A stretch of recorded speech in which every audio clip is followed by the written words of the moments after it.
AS, SP, MSI. Kronologi penangkapan bahwa berawal kami sudah melakukan 3 kali pemanggilan secara patut terhadap yang bersangkutan dan tidak datang. Kemudian kami terbitkan surat DPO dan kami Kejaksaan Negeri Luwu berkoordinasi dengan Kejaksaan Tinggi dan pihak Kejaksaan Agung untuk melakukan pencarian terhadap DPO AS. Dan pada hari Rabu tanggal 22 Juni 2022 sekira pukul 8.25 DPO atas nama AS berhasil kami tangkap di persembunyiannya di kawasan M Yamin, Desa Boyolangu, Kecamatan Boyolangu, Kabupaten Tulungagung, Provinsi Jawa Timur. Selanjutnya pada hari Kamis tanggal 3 Juni 2022 kami bawa dari Jawa Timur ke Lubuk Linggau.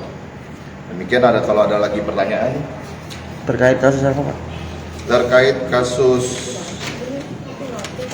dana hibah Bawaslu. Untuk pelarian tersangka sendiri rutenya dari mana, Pak?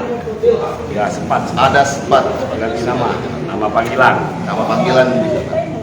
Siapa panggilan? Siapa yang panggilan? Andri. Andri. Ya. Oh, Andri. Ya. Sebelum di Tulungagung di mana, Wen? Untuk pelarian ini? Langsung dia dari Indralaya ke Tulungagung. Kalau di Tulungagung bentuk siapa? Saudaranya bibinya kalau menurut pengakuan yang bersangkutan. Proses penangkapan ada perlawanan nggak sebelumnya? Perlawanan yang berarti tidak, sempat Kontak aja. berontak karena kaget aja. Jangan lupa subscribe, share, komen, dan like ya.